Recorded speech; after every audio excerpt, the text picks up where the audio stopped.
Silence breaks, and every case gets the voice it deserves. I'm Survivor Speaks, and today's investigation starts right now. What's up? What's up? What's up, y'all? It is your girl Survivor Speaks here with a quick update in uh, D4vd case as it relates to the unaliving of 14-year-old Celeste Rivas Hernandez. Just a quick update. A quick update that was shared yesterday. I do believe that allegedly an arrest is it's near. I believe that David's arrest, according to sources, he may not be the only person that is arrested. From what the sources say, there is more than one person that could be implicated in this case. Of course, we have been following this case closely because we want justice for Celeste Rivas. She did not deserve anything that she received. She did not deserve to be put in a trunk of a Tesla, rotting away. So, I don't know who would do that to their own family member. I don't think, it's a lot of stuff going on nowadays. The world we live in is not the world that we are used to, seeing all the brutality that's going on all over the world, some by people that are supposed to protect our neighborhoods, and violence against each other. It's never a good thing, and we don't love to see it. But anyway, just gonna wait a few minutes to see if some more people drop in. Let me just share this over here to X. Give me 1 second, because we are not, I repeat, not going to be here long. All right.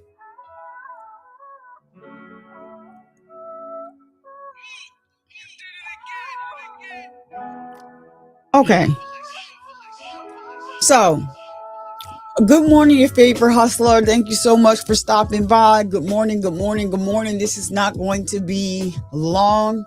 We are going to be going over a update. If you know, on the D4vd case, there was a private eye hired by the man that owned the Hollywood Hills mansion that David and his day-to-day manager was renting.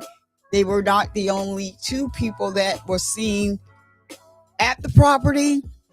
And so we do believe that there will be more than one person arrested. And so, the case is making headway. Your favorite hustler. Thank you so much for telling me, everyone, to smash that like button. It's a free way to support the show. If you want to donate, you can donate to the platform as well. The Cash App and Chime tags are at the top. Every little bit counts. I do have a goal. And if I reach my goal, I'll go ahead and upload a premiere that I was editing later on today. So we're going to be getting this update on in the Celeste Rivas Hernandez case. This case has been moving slowly, and I think that it is for the best, because we're not dealing with just an ordinary person, an everyday civilian on the street. Actually, D4vd is a superstar in the music industry. He made a lot of money already, and before he was signed, people fail to realize that this young man was self-made. and he already had made a lot of money from streaming the gaming world. He had music on. He did 2 soundtracks that I know of for some games. Fortnite was one. They may have both been for Fortnite. He actually did a collab with 21 Savage for the game, one of the games on Fortnite. So this guy is definitely not broke. He's not broke. He has a lot of money. He has lawyered up. He has a high profile attorney. And if they move too fast and they don't get something that may be able to stick, they may be able to request a speedy trial, and the whole thing can go away. That's not what we want to happen. We want justice for Celeste Rivas. She deserves it. She deserves justice, but she did not deserve what happened to her. Nobody deserved what happened. What happened to her. It's disgusting. She will forever be 14 years old. Of course, when they found her in the front of the Tesla, it was a day after her birthday, so she turned 15. She was already deceased. So her last age living, breathing on this earth was 14 years old. She was 14 years old. She did not deserve what happened to her.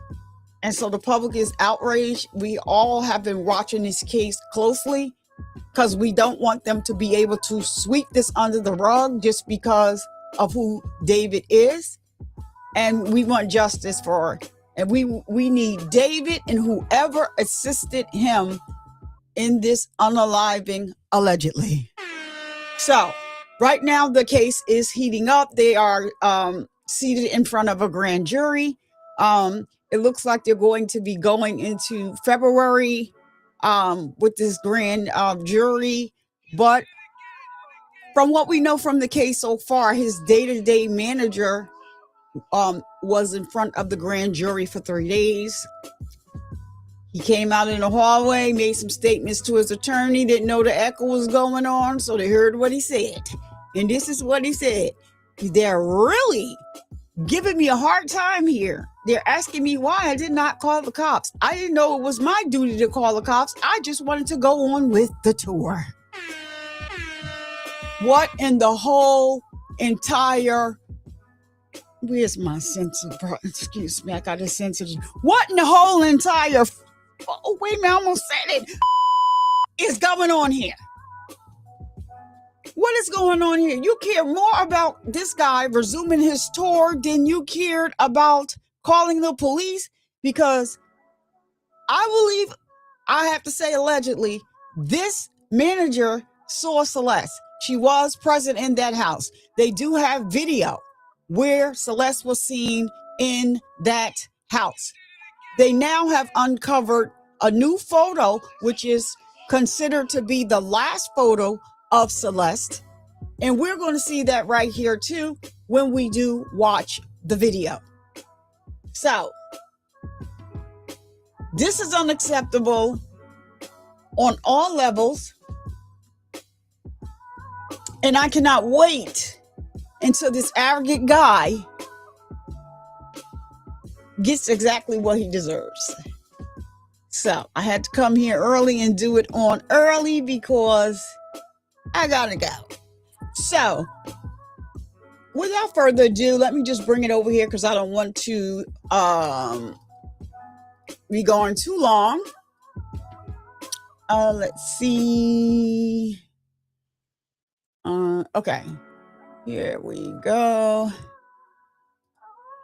Let me see if I can do that. Okay, that's better. Audio. Okay. So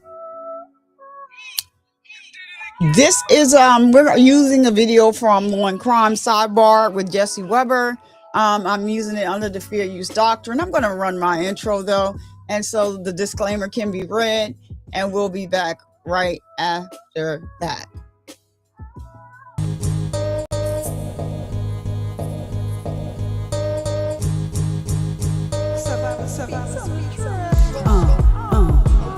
Survivor Speaks is the name at the end of the day. People love me or hate me, I don't care either way.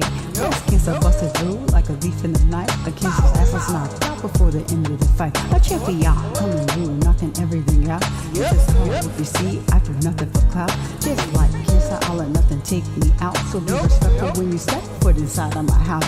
Hold it clear to have your ass escorted on out. So hop up out the bushes, rub your feet, take a seat, and get comfortable and chill with your girl. Survivor Speaks, yeah. Hey, hey, hey. Who, what? I'm Survivor Speaks. What time is it? What time is it?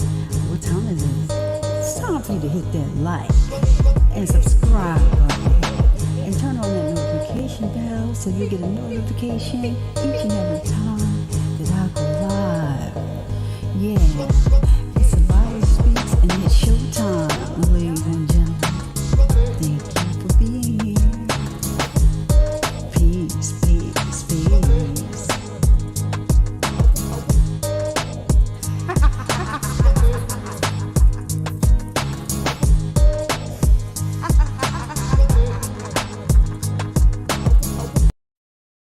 This video is being shown to you under Section 107 of the Copyright Act of 1976.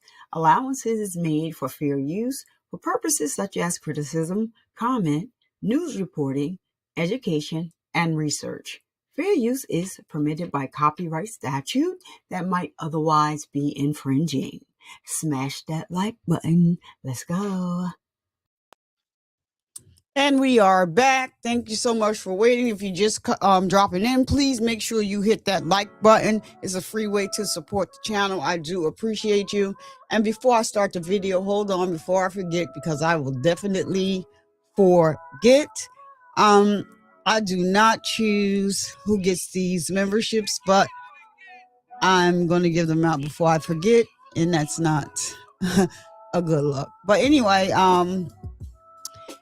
we got Lynn Ali in the chat. Happy birthday to Lynn Ali in the chat. Thank you so much for taking your time to stop by on your precious birthday. Happy birthday to you. I don't think it's too many people up in here in the building as of yet, but happy birthday. And so I get to 5 memberships. I don't get to choose who receives them. They go up on YouTube. Automatically picks 5 people. Oh, look at Sade Green got a membership. YouTube picks the randomly picks the people who gets memberships, and these are people that watch the video on the replay. Possibly they could be in the live, or they have interacted with the show. You're welcome, Lynette Ali. Happy birthday, girl. Made it another year. All right. And so we're going to get into this video. It's an update in the D4vd case. It's the law and crime sidebar with Jesse Weber. We're going to use this video under fair use. And actually he's doing an update with the PI, Stephen Fisher, who was hired by the property owner of the Hollywood Hills home where David was renting, alongside his day-to-day manager. And there were other people staying at the mansion as well. There is something in this video that I am going to be commentating on, because this is a really good update, right? So here we go. In our David coverage, to bring on a key figure in this investigation, somebody we haven't had on for quite some time, the private investigator, the PI, Steve Fisher, who was hired by the owner of that property that the romantic homicide singer was apparently staying at in the Hollywood Hills, this property that was reportedly near where the Tesla was found with 14-year-old Celeste Rivas Hernandez's body inside. That car was allegedly registered to David, who, by the way, has not been arrested. He has not been charged at the time of this recording. He's not been officially implicated. But as we last reported, there is apparently a grand jury that has been hearing evidence out in LA, and according to TMZ, now it is being reported that David will likely face murder charges. That this grand jury may be handing down an indictment, despite previous reporting that the alleged grand jury hearing the evidence was a different kind of grand jury, one that can't formally charge. So now it is possible things may have changed. And we don't know for sure if there's a grand jury. We don't know for sure if they would come down with charges against David or anybody else. And we don't know for sure what those charges would be. So we're just basing it on the reporting. Now, I will note, it has also been reported that the grand jury may be hearing evidence into next month as well, so February. So maybe if all of this is true, we won't even see an indictment just yet. But look, as we are on the lookout to see if David or anyone else is arrested or charged in connection with Celeste's death, I do want to talk to Steve Fisher. I want to talk to him about the latest developments. There's a lot, including when he posted something about a 55-pound burn cage being delivered to that property that David was seemingly staying at, that a chainsaw was found. But Steve also may have the last known photograph of Celeste. Remember, she was reported missing from her home in Lake Elsinore on April 5th, 2024. This is when she was just 13 years old. However, there has been footage released of her seemingly arguing with her family's neighbors on September 8th, 2024. So the timeline has always been interesting. It's always been important. It has been confusing, especially since it's believed that Celeste was in the trunk of that Tesla for quite some time. A couple months ago, that LAPD came out with a statement that said in part, quote, the vehicle had been parked at the location from which it was towed for several weeks, so Miss Rivas Hernandez may have been deceased for several weeks before the discovery of her body. Now, to be clear, the cause and manner of death for Celeste and the records related to her from the ME's office, the medical examiner's office, they are currently sealed, and this is due to a court order that was initiated by the LAPD. Okay, so with all that in mind, time to bring back on Steve Fisher. Steve, really good to see you. It's been a minute since we've had you on. A lot has been happening. So first of all, where are you in your investigation? I mean, since the last time we spoke, is there anything new you can tell us? I mean, where are you right now in your personal investigation? So we continue to investigate it and talk to new people. Just as of yesterday, we were contacted by somebody that's actually ends up being very close to David and had a relationship with him around that time. So we're continuing to get new information, to learn more about, those events and who was around at that time and who was living at the house and not living at the house. So it continues. More people keep popping up that weren't even on our radar. And just to be clear, whatever information you're gathering, is that something that you're sharing with law enforcement, with the DA's office? Is there anything you can tell us about what information you're sharing with them as we're trying to understand what's happening behind closed doors? Yeah, absolutely. I mean, anything that we determine is not just noise. I mean, obviously you get a lot of people calling, with information that's not relevant, theories or remote viewers and stuff. But the people that are tied, we pass that right along to authorities, to their investigators. They don't tell us the outcome of what they follow up or not, but we do absolutely make them aware, because this is not about collecting information and getting it out to the public first, or not getting it, or keeping it private. It's about justice for Celeste in the end, right? So right. We are definitely giving all the information to authorities. Do you have any further insight into where David is right now? I don't. I could just speculate. I know that not long after they canceled the tour and this whole thing came crashing down, I believe he was in the LA area, because when he transferred those homes in Texas into a trust, those were notarized by an LA notary. So at time, it appears he was in LA, but whether he is in Texas or LA or who knows where, I would think that LAPD probably has a good idea, but I don't have any idea. And I'm shocked. One of the biggest things in this whole case, I'm just amazed that he's kept such a low profile and had that restraint to not make any public statements or lash out online. Yeah, I haven't heard anything from him. I haven't heard anything from his reported attorney, Blair Burke, regarding any of this. Before I get into this photo of Celeste, which I think is really important, when you hear TMZ reporting that a grand jury has been assembled and they're now saying that it is likely that he could be charged with murder, based on your investigation, would you say that doesn't seem likely? Or do you say, and I know you might be limited in what you can reveal to us, but when you hear something like that, do you say they seem far off, they might be on the right track, I can't talk about it? Because that was a very big headline. Sure. So as far as murder goes itself, as a subset of the homicide, right? I do think it's likely, and here's why. It has nothing to do. What up, Allie? Glad to see you hopped in. Thank you so much for being here. We missed you. We're giving an update in the Celeste Rivas Hernandez case. We got Lynn Ali in the building. It's her birthday, so say happy birthday to Lynn Ali, Allie.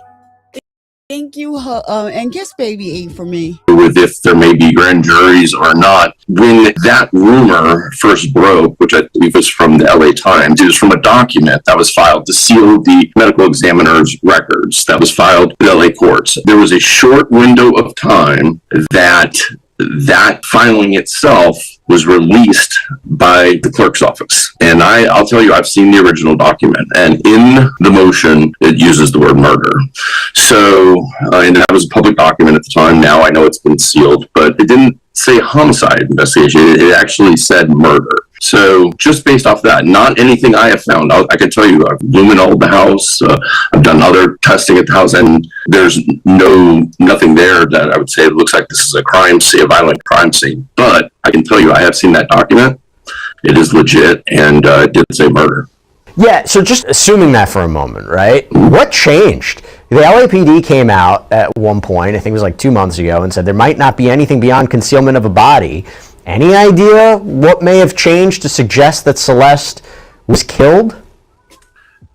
The only thing I think about this a lot too. The only thing I can think of is that somebody flipped it, because if they had all of a sudden run across some sort of biological evidence or some crime scene, I think the charges would have dropped pretty quick. But you're right, they went from, hey, there might not be any culpability beyond concealment of a body, which is a misdemeanor, to all of a sudden, not just homicide, but murder. And so something changed there. And I think they would have already charged if they had a murder weapon or a scene or whatever. So I think it's got to be based on somebody's cooperating, somebody cut a deal. And not just the findings from the ME's office, which we don't know what they are.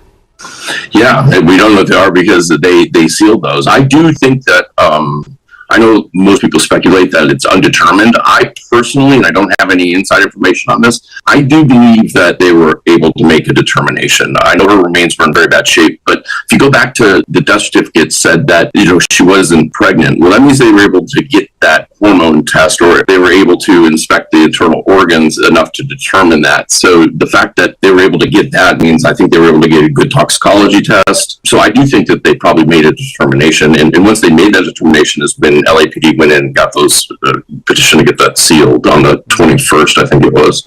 Yeah. So again, just trying to understand what that change might have been. Okay. So I'll go back to that in a second. I have to talk about this new photo of Celeste that you apparently found. So talk to us about what this photo is, where you discovered it, and when was it taken? Do you know? Yeah, so it was taken January 2nd of 2025.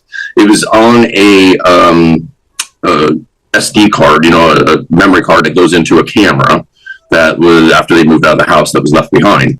And it had, I think, about 1,100 photos on it. Various things, only a handful that included Celeste, and this was the last that we had previously released one that was, I think, on the 30th of December of her downtown. Presumably he took the picture. This is a photo of the Baldwin Hills Scenic Overlook, which is kind of a hiking area in Culver City, kind of in the heart of Los Angeles. And it's about 5:05 p.m., January 2nd, and it's a profile photo of her. To me, it's just very sad. She looks lost. She looks like a runaway to me, and like a confused runaway. And I don't know, it just breaks my heart to look at that picture. But I do think it's important for the public to see it too, that she was alive and she's a real person, and we're talking about somebody that really deserves justice. 100%. Do you know who took the photo?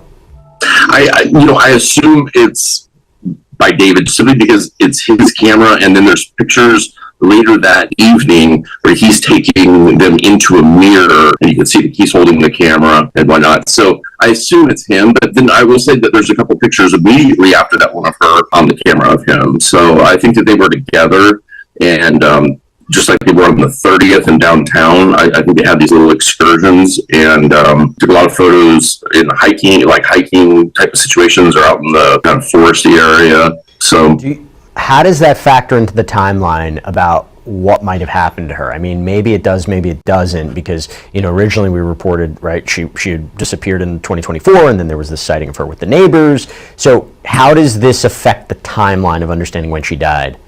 Yeah, so originally people were thinking, well, you know, maybe she died a week or so before she was found. And I originally had said I think she was in there for months. And now I know LAPD saying they think possibly springtime, it sounds like, reading between the lines. I think it could be as early as January. And I'm not saying that day on January 2nd, but a couple things happened on the timeline there. So we got January 2nd, the photos of her stop, and his behavior taking photos and whatnot kind of drastically changes around that time too. But then also the black Tesla that she's in, stops really being used and showing up. It used to show up in a lot of Instagram reels and photos and whatnot, and then it's being parked in different areas around the neighborhood. And not too long ago, I spoke with an estate manager from a house in the area, and they told me that they were talking about this smell, and it's the first I had heard from them. And she's like, you know, we had a dog, the dogs died, and they buried it in the backyard, and it's a very large, you know, backyard, but the Tesla would park in the area,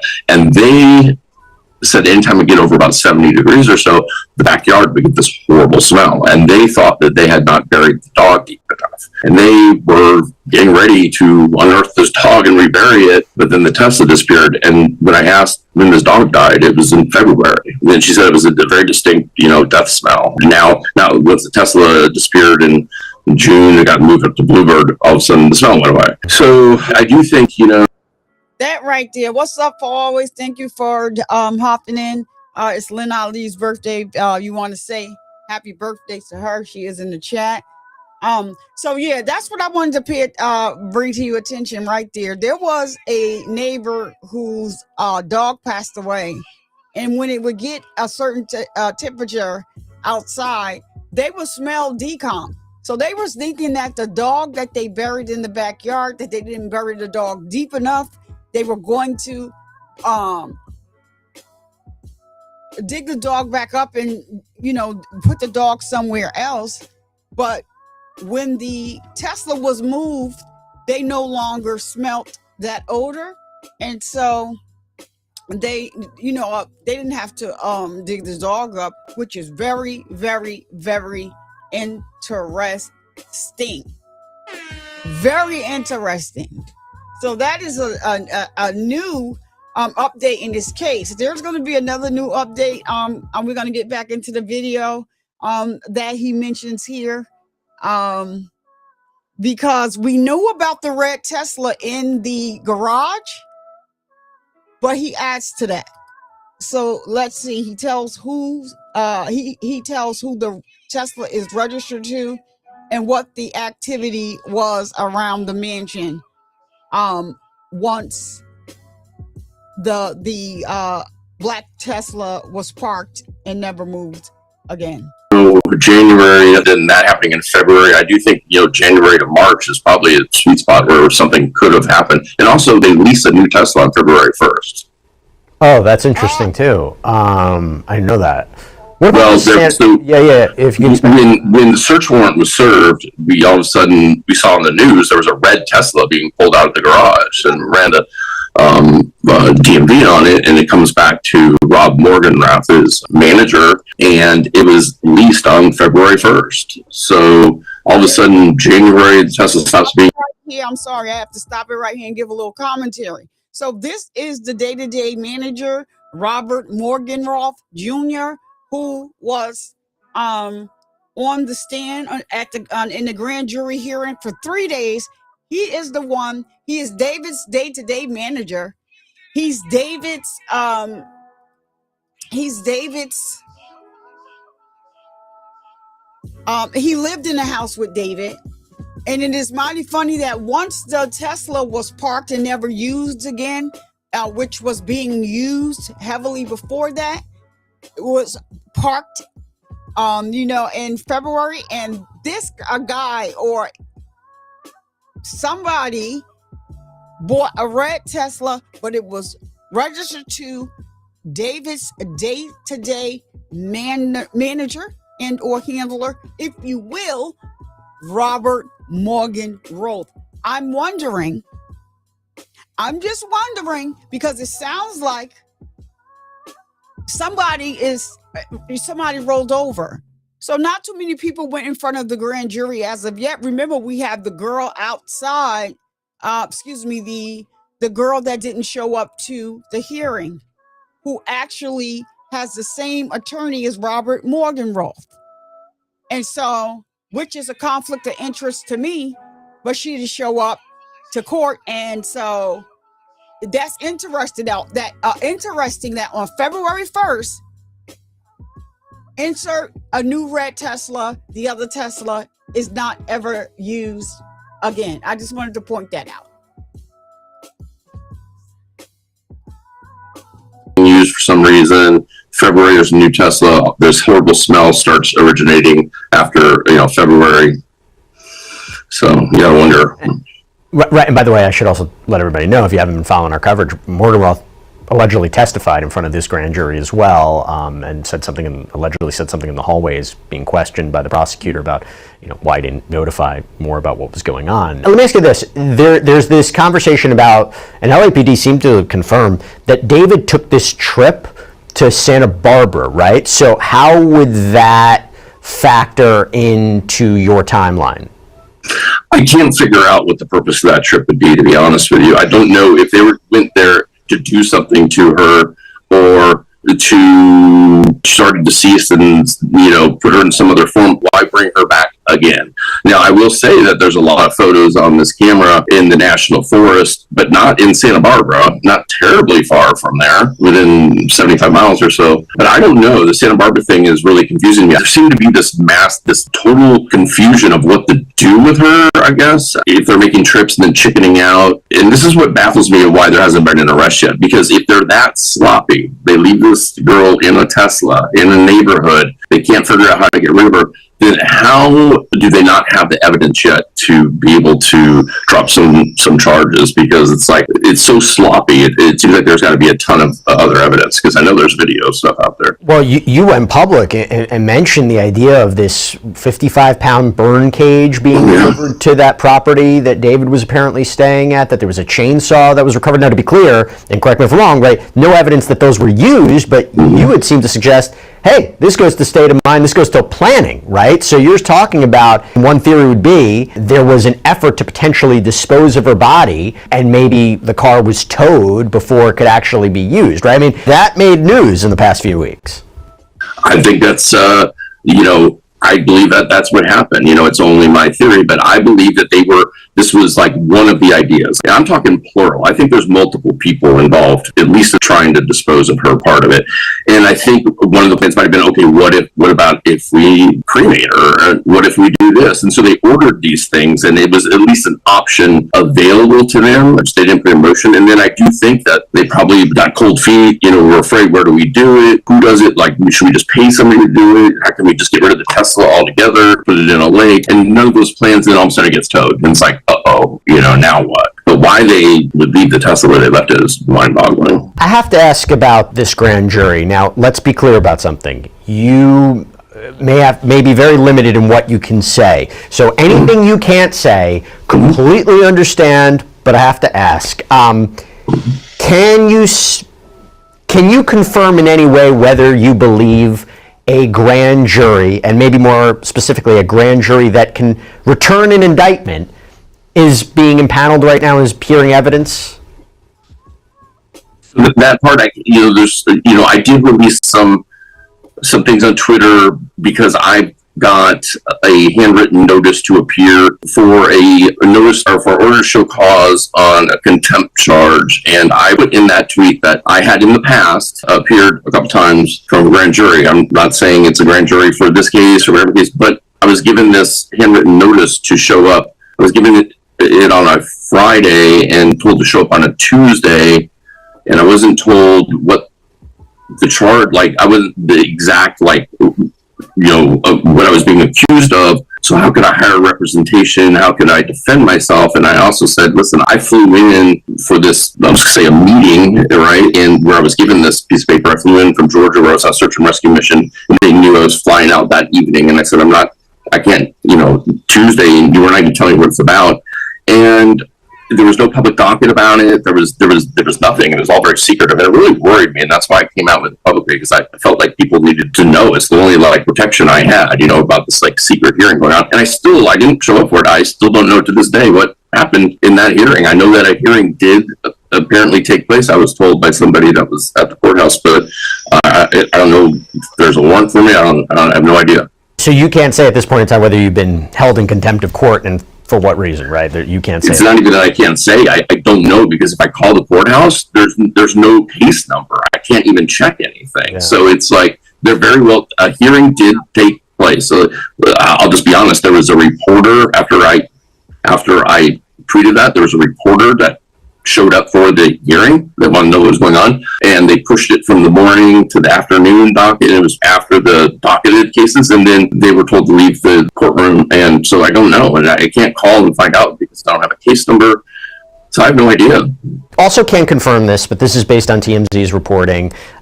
They're saying that if there's a grand jury, that it's being spearheaded by career homicide prosecutor Beth Silverman. Now, for people who don't know, is she a big deal out in LA? I mean, what should we know about her, as far as you know? She is a big deal. She's the one who prosecutes most of the death penalty cases, the high-profile cases, and she is fierce and aggressive, and so it's the exact type of prosecutor you want to have in a case like this. It's also a really scary person to have in a situation like mine, where there's a potential secret contempt hearing going on, and that person may be spearheading as well. So this is what worries me, and that's why I want the press and everybody to know about it, because I don't think it should happen that way. But as far as David goes, if indeed he's indicted and she is the prosecutor on it, she doesn't lose, and she takes on tough cases and cold cases, and she gets convictions. Based on what you've seen, assuming for a moment there is a grand jury that's been paneled and hearing evidence, and assuming it's a grand jury that can return an indictment, would you say we could maybe expect that multiple people would be indicted at the same time, that it's not just one person, that if you're talking about several people allegedly involved in what happened to Celeste, is that something we may expect?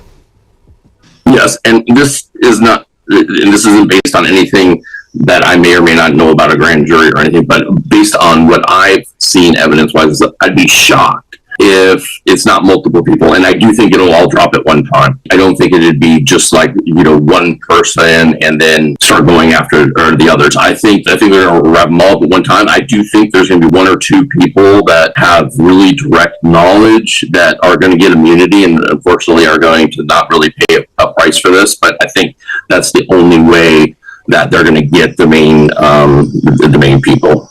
And if an indictment or indictments drop, do you think that's when the Emmys findings and the cause and manner of death with respect to Celeste will be unsealed, and we and maybe Celeste's family will finally know what happened?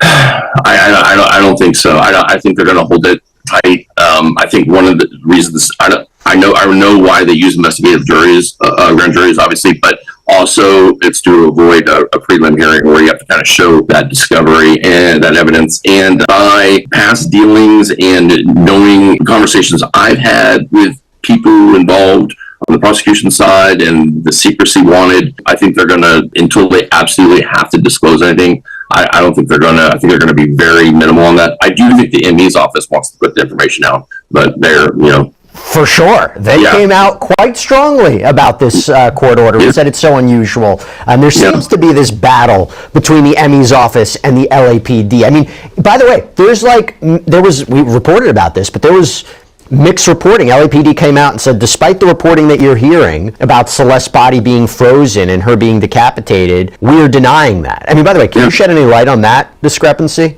Well, I thought that was a completely ridiculous thing from the start. I knew that was a big, but also they came out with a statement saying that the purpose of getting the record sealed was not, to avoid transparency, but it was to make sure that detectives got the information before the public did.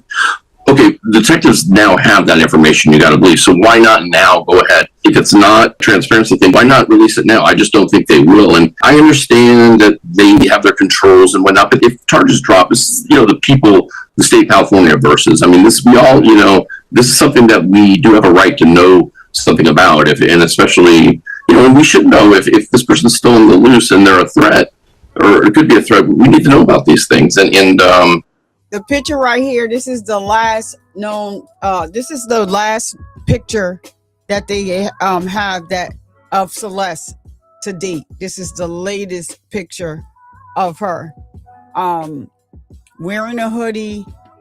I've seen David wear the same hoodie with the slits in it, and the hoodie is very expensive.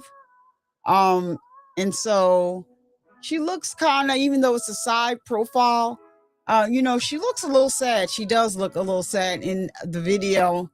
And I'm not too sure, if it was, they don't believe it was the same day this picture was taken, but they do believe that she was unalive shortly after taking this photo.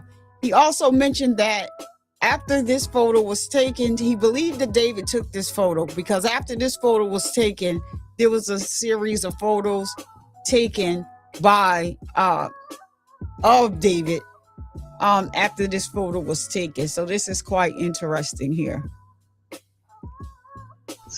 I think some information, even a press conference, would be, well advised.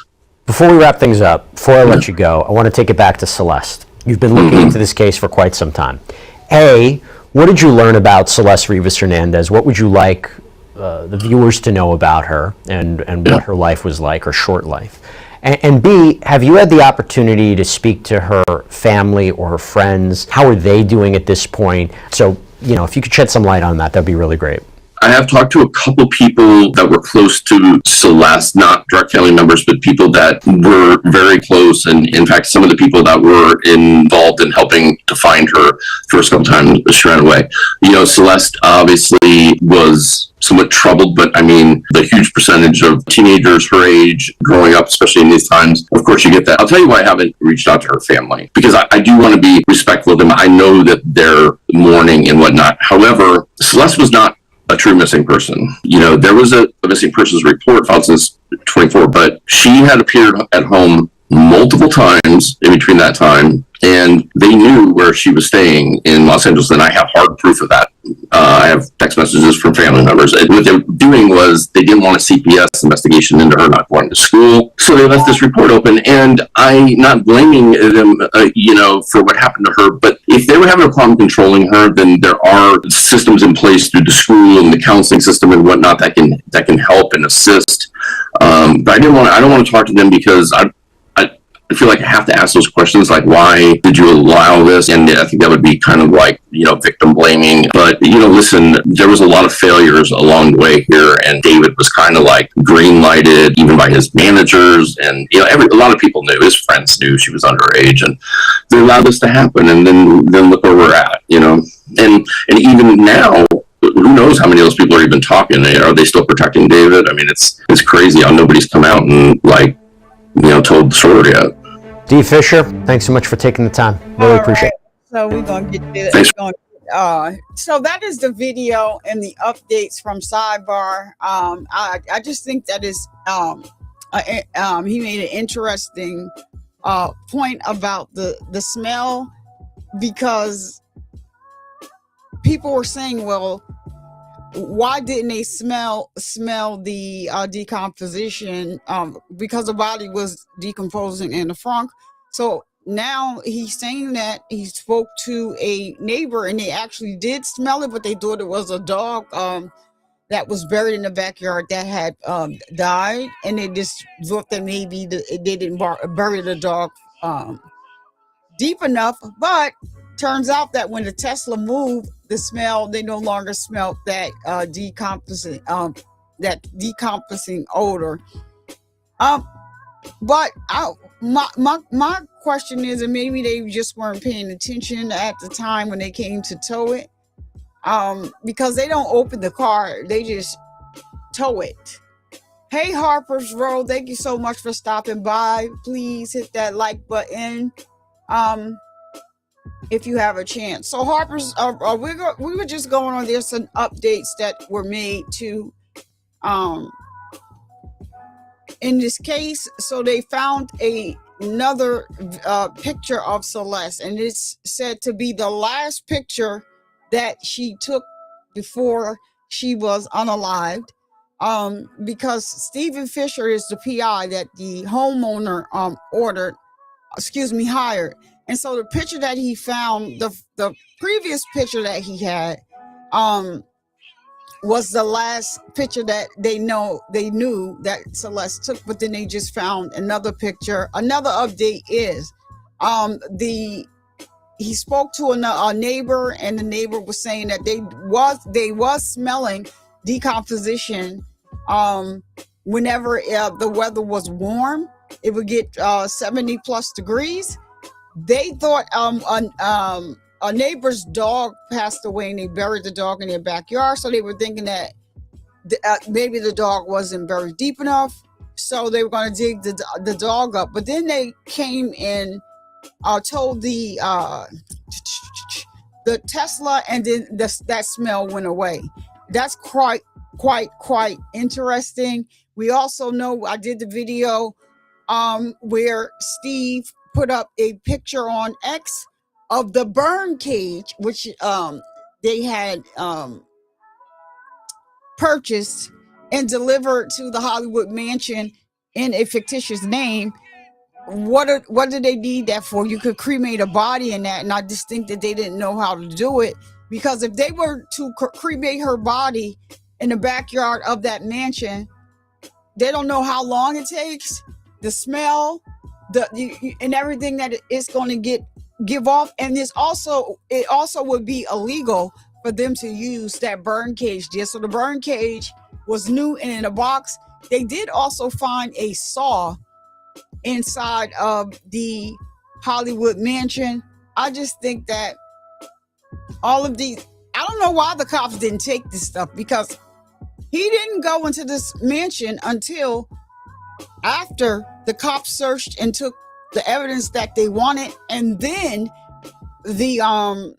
he was hired because the homeowner wanted more answers. So they are still hearing testimony in front of a grand jury. Right now they're not hearing anything, but they're going to resume in February. David is not going to be the only one that gets arrested. It's going to be multiple people. The witness, we have a female witness that didn't show up to court. And so they actually issued something that to the police, if you see her, bring her in. She's to be arrested. And so I don't know if y'all caught that. If you heard Steven say, he's not sure whether or not he has a warrant out for his arrest, because they told him he needed to come to court, but they left the note. It was a handwritten note on a torn piece of paper. He called, there's no case number, none of that. So how is he going to hire an attorney when he doesn't know what they want to talk to him about? Because where is the official document that you normally would send somebody when they are to appear in court? So, he was out of town. He said he was not flying in for that. He tried to look it up again. There's no case number. So I'm glad that, he's standing his ground. And so what he did was he went and made a tweet on Twitter to let the public know what is going on. So just in case anything happens, the public is already made aware of what they tried to do. So those are the updates in this case. I believe that an arrest is coming soon. I guess we should still have to be patient As of right now, we know, and this is subject to change, that he won't be arrested before this. He won't be arrested this month because the grand jury is convening next month. So we're closer than what we were before. The case is moving. The information from the medical, the ME's office, medical examiner's office is still sealed. So you can't even go on the website and get any information from there. And they're saying that the reason why they're doing this because they don't want the public to get the information. Another reason why they could possibly be doing this is because they do not want to tip off, David in any way. I'm sure they watched his interviews just like I told y'all. I watched his interviews. He thinks he's smarter than everybody else. He's very arrogant. And that's it, and that's all. That's the vibe that I'll get from David. That's the vibe that he gives off. So I just wanted to bring you that update. And as more updates come in, I will go live or make a video to let you guys know what is out here in the public. Like I said, please like the video. It's a free way to support the channel. You can also donate to the channel if you like. I'm putting, I put all donations back into the channel to try to make upgrade, some things on the channel. So life is life, and for me for 2026, and I really can't stick to a regular schedule as of right now, but as soon as I can, this is going to be on and popping. Y'all make sure y'all go over there to Glasses Malone page and get into the conversation that's being had right now. It's very important. It's important to us. These conversations should have started already, and I just commended him. I just wanted to throw that out there and say that there's a conversation going on right now. I'm not going to mention what it is because this is not the video for it, but there's a conversation that's going on. You can go over to Glasses Malone's channel, and he will tell you. I did do a video on that the other day. It's a conversation that we should have had a long time ago, and shout out to Glasses Malone for speaking up to protect women, and shout out to the public for not allowing this to go away. And he did not get official summons. Nope, for always. It was a piece of paper, handwritten. He called no case number, so he didn't go. I wouldn't win either, because you need to send me something official, not something that was handwritten on a piece of paper. Handwritten in cursive, and that's just it. The papers all, it was very unprofessional. That's all I got to say about that. So anyway, y'all, I got to get out of here. I will be uploading a video.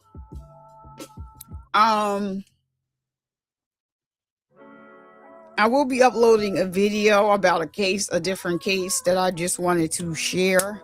It is so close to home, about a serial unaliver. I found it quite interesting. So I did a video the other day, and I didn't get to upload it because life started life. And right then and there, while I was editing the video, and I had to get up and I had to leave. So I will get that up sometime today. It will be a premiere. I may or may not be in the comments, but I'll get that up today because I did finish editing it. So I'm going to end the show as I always do by bringing awareness that men get breast cancer too. Because of the stigma surrounding the word breast, we have changed the term to pec and or chest cancer over here. So we're going to continue to bring awareness that men get breast cancer too. And to all of my ladies, please make sure that you are getting your mammograms, filling on your boobies to make sure that you are all right. All right. And don't you dare let anyone come into your house and disturb the peace that passes all understanding. I'm Survivor Speaks. I'll see you guys in the next live or maybe I'll be in that premiere. Thank you for rocking out with me. Peace.